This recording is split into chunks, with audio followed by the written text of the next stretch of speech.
ವಿದ್ಯುತ್ ಉತ್ಪಾದಿಸುವ nuclear power ಪ್ಲಾಂಟ್ಗೆ uranium ಬೇಕು. ಜಲಾಂತರ್ಗಾಮಿಗಳಿಗೂ ಯುರೇನಿಯಂ ಬಳಕೆಯಾಗುತ್ತೆ. ನ್ಯೂಕ್ಲಿಯರ್ ವೆಪನ್ಗಳನ್ನು ಮಾಡೋಕ್ಕೂ ಯುರೇನಿಯಂ ಬೇಕಾಗುತ್ತೆ.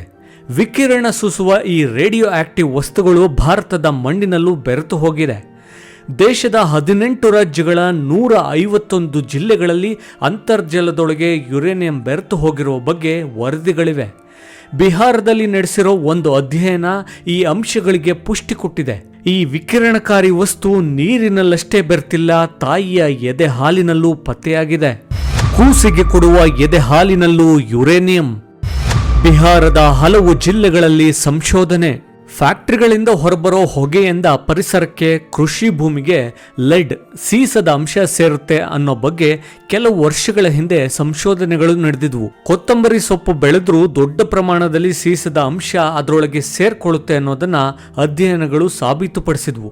ಆದ್ರೀಗ ತಾಯಿಯ ಎದೆ ಹಾಲಿನಲ್ಲಿ ಯುರೇನಿಯಂ ಸೇರಿರುವ ಅಂಶ ಸದ್ದು ಮಾಡ್ತಾ ಇದೆ. ಇತ್ತೀಚೆಗೆ ಪ್ರಕಟವಾದ ಒಂದು ಅಧ್ಯಯನ ವರದಿಯು ಇಡೀ ದೇಶದ ಗಮನ ಸೆಳೆದಿದೆ, ಹಾಗೆ ಆತಂಕವನ್ನು ಕೂಡ ಸೃಷ್ಟಿಸಿದೆ. ಪ್ರತಿಷ್ಠಿತ ಸೈಂಟಿಫಿಕ್ ಜರ್ನಲ್ ನೇಚರ್ನಲ್ಲಿ ಪ್ರಕಟಗೊಂಡಿರುವ ವರದಿಯ ಪ್ರಕಾರ ಸ್ತನಪಾನ ಮಾಡಿಸುವ ತಾಯಂದಿರ ಎದೆ ಹಾಲಿನಲ್ಲಿ ಅತಿ ಹೆಚ್ಚು ಪ್ರಮಾಣದ ಯುರೇನಿಯಂ ಅಂಶ ಪತ್ತೆಯಾಗಿದೆ.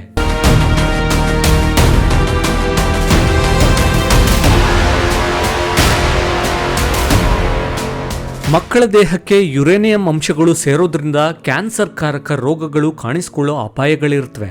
ಬಿಹಾರದ ಕೆಲವು ಜಿಲ್ಲೆಗಳಲ್ಲಿ ಈ ಅಧ್ಯಯನವನ್ನು ನಡೆಸಲಾಗಿದೆ. 17ರಿಂದ 35 ವರ್ಷ ವಯಸ್ಸಿನ ಒಟ್ಟು 40 ಮಂದಿ ಹಾಲುಣಿಸುವ ತಾಯಿಯಂದಿರು ಈ ಸಂಶೋಧನೆಯಲ್ಲಿ ಭಾಗಿಯಾಗಿದ್ದರು.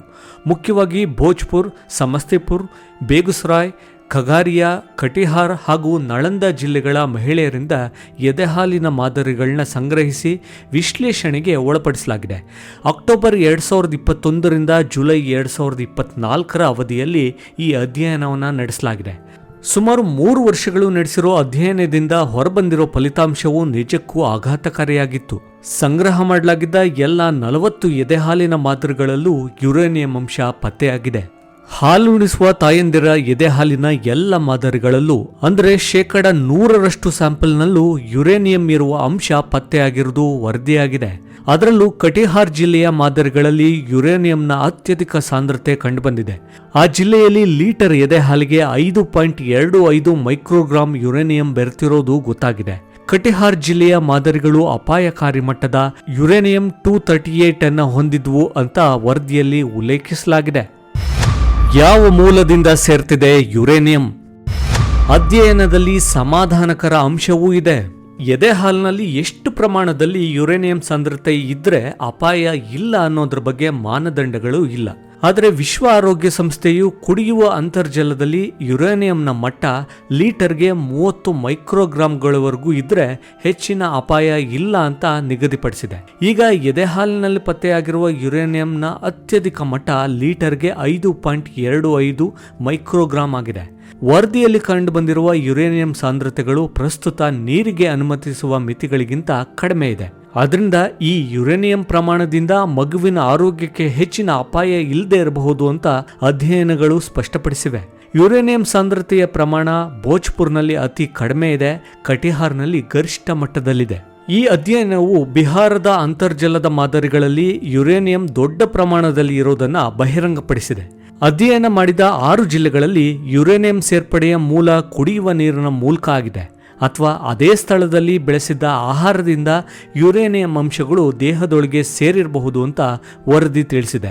ಇದೇ ವೇಳೆ ಅಂತರ್ಜಲ ಮಾದರಿಗಳಲ್ಲಿನ ಗರಿಷ್ಠ ಯುರೇನಿಯಂ ಸಾಂದ್ರತೆಯು ಸೌಪಾಲ್ ಜಿಲ್ಲೆಯಲ್ಲಿ ಲೀಟರ್ಗೆ 82 ಮೈಕ್ರೋಗ್ರಾಂ, ನಳಂದ ಜಿಲ್ಲೆಯಲ್ಲಿ 77 ಮೈಕ್ರೋಗ್ರಾಂ ಮತ್ತು ವೈಶಾಲಿ ಜಿಲ್ಲೆಯಲ್ಲಿ 66 ಮೈಕ್ರೋಗ್ರಾಂ ಇರೋದು ವರದಿಯಾಗಿದೆ. ಸರಿಯಾಗಿ ಸಂಸ್ಕರಣೆ ಮಾಡದ ಕೈಗಾರಿಕಾ ತ್ಯಾಜ್ಯಗಳನ್ನ ನದಿಗಳು ಮತ್ತು ಇತರೆ ಜಲಮೂಲಗಳಿಗೆ ಬಿಡೋದು ನೀರಿನ ವ್ಯವಸ್ಥೆಯನ್ನ ಕಲುಷಿತಗೊಳಿಸುತ್ತೆ. ಬಿಹಾರದಲ್ಲಿ ಕುಡಿಯಲು ಮತ್ತು ನೀರಾವರಿಗೆ ಅಂತರ್ಜಲವನ್ನ ಹೆಚ್ಚು ಬಳಕೆ ಮಾಡಲಾಗ್ತಿದೆ. ವಿವಿಧ ಮಾಲಿನ್ಯಗಳಿಂದ ನೀರು ಕಲುಷಿತಗೊಳ್ತಿದ್ದು ಯುರೇನಿಯಂ ರೀತಿಯ ಅಂಶಗಳು ಮನುಷ್ಯರ ದೇಹದೊಳಗೆ ಸೇರ್ತಾ ಇವೆ. ಆದ್ರೆ ಮಾಲಿನ್ಯದ ಮೂಲ ಇನ್ನೂ ಅಸ್ಪಷ್ಟವಾಗಿದೆ ಅಂತ ಸಂಶೋಧಕರು ಹೇಳಿದ್ದಾರೆ. ಯುರೇನಿಯಂ ಆಹಾರದೊಳಗೆ ಸೇರೋದ್ರಿಂದ ಅದನ್ನು ಸೇವನೆ ಮಾಡುವವರಿಗೆ ಕ್ಯಾನ್ಸರ್, ನರವೈಜ್ಞಾನಿಕ ಅಸ್ವಸ್ಥತೆಗಳು ಮತ್ತು ಮಕ್ಕಳ ಬೆಳವಣಿಗೆ ಮೇಲೆ ಪರಿಣಾಮ ಬೀರೋ ಸಾಧ್ಯತೆ ಇದೆ. ಎದೆ ಹಾಲಿನಲ್ಲಿನ ಯುರೇನಿಯಂ ಮಾಲಿನ್ಯವು ಶಿಶುಗಳ ಆರೋಗ್ಯಕ್ಕೆ ಕೆಲವು ಸಮಸ್ಯೆಗಳನ್ನು ಉಂಟು ಮಾಡಬಹುದು. ಕಡಿಮೆ ಐಕ್ಯೂ ನರಮಂಡಲದ ಬೆಳವಣಿಗೆ ಮತ್ತು ಮಾನಸಿಕ ಆರೋಗ್ಯ ಸಮಸ್ಯೆಗಳಿಗೆ ಕಾರಣ ಆಗಬಹುದು ಅಂತ ವರದಿ ತಿಳಿಸಿದೆ. ಯುರೇನಿಯಂ ಹಾಲಿನ ಅಂಶಗಳೊಂದಿಗೆ ಬೆರೆಯೋದಿಲ್ಲ. ಆ ಅಂಶಗಳು ಮೂಳೆಗಳು ಮತ್ತು ಮೂತ್ರಪಿಂಡಗಳಲ್ಲಿ ಸಂಗ್ರಹ ಆಗುತ್ತೆ. ಅದು ದೇಹದಿಂದ ಹೊರಹೋಗುವ ಪ್ರಮುಖ ಮಾರ್ಗ ಮೂತ್ರದ ಮೂಲಕವೇ ಆಗಿರುತ್ತೆ. ಹೀಗಾಗಿ ಮಗುವಿನ ದೇಹದಿಂದ ಕ್ರಮೇಣ ಯುರೇನಿಯಂ ಅಂಶಗಳು ಕಡಿಮೆಯಾಗೋ ಸಾಧ್ಯತೆ ಇರುತ್ತೆ. ಈ ಅಧ್ಯಯನವನ್ನ ಬಿಹಾರದ ಪಾಟ್ನಾದಲ್ಲಿರುವ ಮಹಾವೀರ್ ಕ್ಯಾನ್ಸರ್ ಇನ್ಸ್ಟಿಟ್ಯೂಟ್ ಮತ್ತು ಸಂಶೋಧನಾ ಕೇಂದ್ರವು ನಡೆಸಿದೆ. ಭಾರತೀಯ ವೈದ್ಯಕೀಯ ಸಂಶೋಧನಾ ಮಂಡಳಿ ICMR ಮತ್ತು National Institute of Pharmaceutical Education and Research Hajipur ಈ ಸಂಶೋಧಕರಿಗೆ ಸಹಕಾರ ಕೊಟ್ಟಿವೆ.